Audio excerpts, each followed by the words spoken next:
Ya está disponible para los miembros locos por mis cursos otra clase más del curso de macros y VBA en Excel. En este mismo avance puedes ver los primeros minutos de la clase. En ella vamos a comenzar un ejemplo práctico que nos va a servir para repasar los últimos conceptos explicados y para contar algunos detalles pendientes sobre instrucciones condicionales y bucles for que hemos visto en estas últimas clases. Creo que con este ejemplo podéis sacar más ideas para vuestros documentos personales, así que además de para conocer esos detalles pendientes, también os va a servir para ver un ejemplo más potente y aplicable a vuestras necesidades. Esta clase principalmente la vamos a dedicar a detalles de los bucles for, pero en el ejemplo también usaremos instrucciones condicionales de las que contaremos más detalles en las siguientes clases de este ejemplo. En los primeros minutos que puedes ver de forma gratuita, entre otras cosas, vas a conocer más detalles de lo que vamos a realizar en esta primera clase del ejemplo. Para ver el resto de la clase y el resto de material de este curso y el de los otros cursos que estoy publicando, recuerda que debes unirte al canal con la suscripción de pago Locos por mis cursos. Por $4,99 al mes puedes acceder a todo el material que ya está publicado y al que se vaya publicando. Es una suscripción que puedes renovar o cancelar en cualquier momento. No tiene ningún tipo de compromiso de permanencia. Siempre que vuelvas, los vídeos estarán ahí esperando. Si decides unirte, muchas gracias por el apoyo. Si todavía estás dudando si hacerlo o no, a continuación puedes visualizar los primeros minutos de la clase para decidirte. Muchas gracias.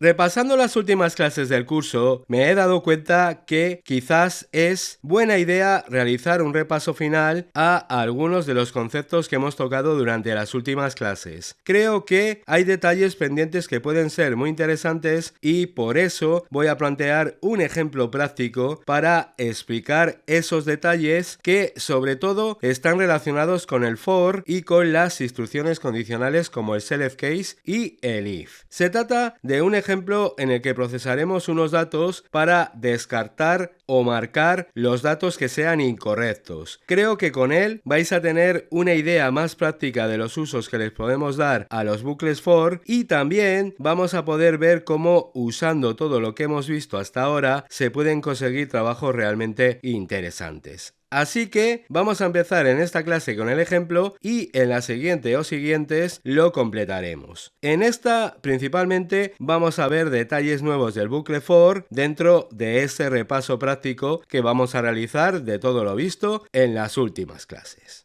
Bien, en esta clase vamos a usar estos datos que he preparado, los podéis descargar. Una vez los tengáis, abrís el documento y os cuento. Aquí tenemos lo que podrían ser los datos de producción de unas referencias durante las 8 horas en las que se están produciendo. Y la idea es que vamos a realizar un proceso y revisión de los datos para remarcar los datos de diferentes maneras dependiendo de condiciones que ya os comentaré. Y también vamos a dar la opción de incluso eliminar datos cuando se detecten errores. En esta clase nos vamos a centrar en esta última parte, que es con la que vamos a comentar detalles nuevos del for. En concreto, lo que quiero lograr es lo siguiente. Vamos a necesitar que el código se recorra todas estas filas de datos y cuando se encuentre que en alguna hay datos no registrados, que tengamos valores NR en alguna de las horas del proceso de fabricación, cuando pase eso, se parará el proceso de revisión y nos preguntará si queremos eliminar esa fila de datos o queremos remarcarla de rojo para indicar que en esa fila pasa algo. Es decir, en cuanto se encuentre con un valor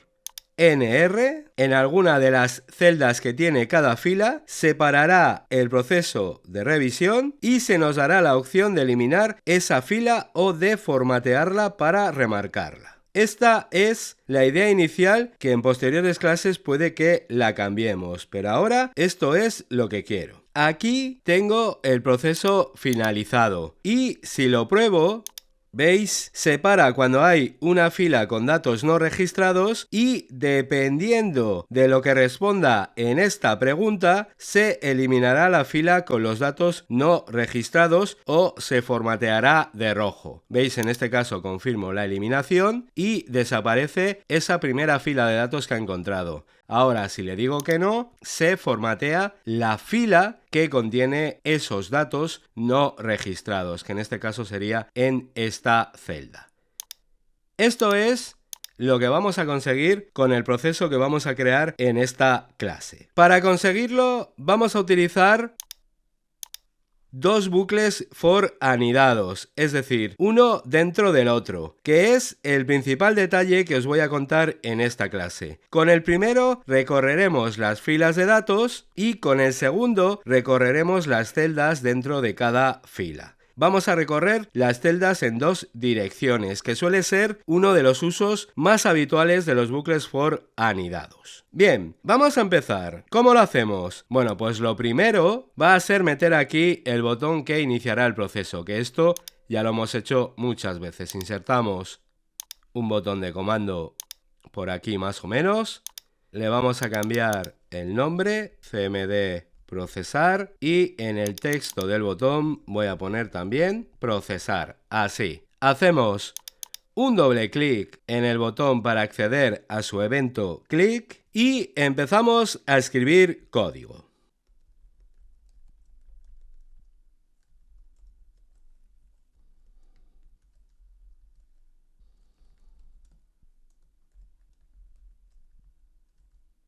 Bien, empezamos escribiendo las típicas declaraciones de variables que vamos a utilizar en los bucles. Las tres primeras variables que declaramos aquí son de ese tipo. Conforme las vayamos usando, os iré dando más detalles de ellas. Además de eso, también hay una cuarta variable que está relacionada con la eliminación de la fila en la que se han detectado errores. Es una variable que capturará el botón que se pulsará en un MSG Box. Esto es algo que también hemos realizado ya. Cuando la usemos daremos más detalles. A continuación de las declaraciones de variables viene la primera línea en la que ya hacemos algo relacionado con el proceso, que también en este caso hace algo que ya hemos hecho en clases anteriores, pero esta vez de una manera diferente. Me explico. En clases anteriores obteníamos el número de la fila hasta la que hay datos, indicando que se moviera desde la primera fila hasta la última con datos, utilizando el método en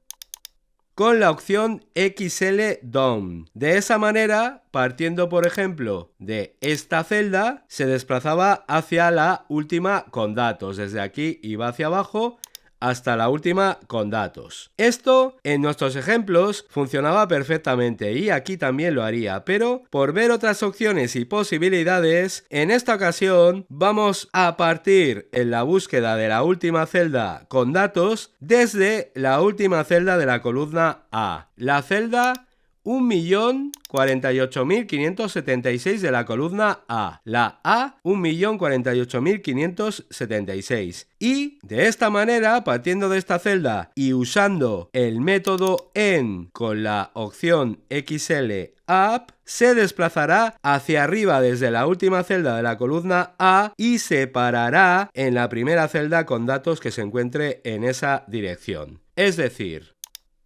como ahora partimos de aquí y le indico que vaya hacia arriba, se parará en esta celda que es la primera que se encuentra con datos hacia arriba, que evidentemente, dicho de otra manera, es la última con datos de la columna A. Esta es la celda que localizaría que se corresponde con la última con datos de la columna A. Esto sería lo mismo que pulsar con esta celda seleccionada las teclas control más flecha hacia arriba. ¿Veis? Se para en esa primera celda con datos que se encuentra desde la celda que tengamos seleccionada, que en este caso era la última. Esta opción de XLUp no va hacia abajo, va hacia arriba. XLDown lo hace hacia abajo buscando la última fila con datos hacia abajo antes de una celda vacía. XLUp lo que hace es que partiendo de una celda vacía se para hacia arriba en la primera con datos que se encuentre. Al final conseguimos lo mismo de diferente manera, pero esta nueva manera de hacerlo tiene la ventaja de que, como estamos partiendo desde la última celda posible, Desde aquí, si hubiera por el medio de los datos celdas vacías en esta primera columna, no afectaría para la detección de la última celda con datos. Al empezar de abajo, siempre se va a parar o detectar en la primera con datos que se encuentre, que en realidad es la última con datos de la columna. Sin embargo, con XL down sí que podría pasar que, por ejemplo, aquí hubiera una celda vacía y al hacer el movimiento hacia abajo se parara ahí y esa en realidad no es la última fila con datos.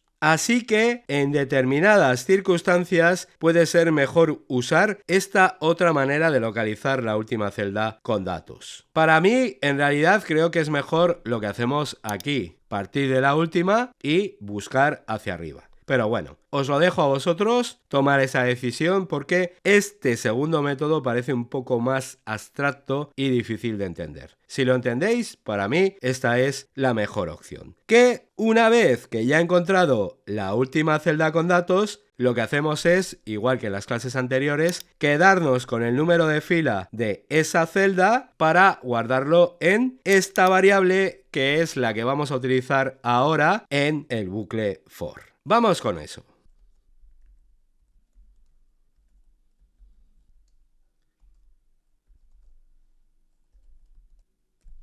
Bien, aquí ya tenemos uno de los principales detalles que os quería contar en esta clase.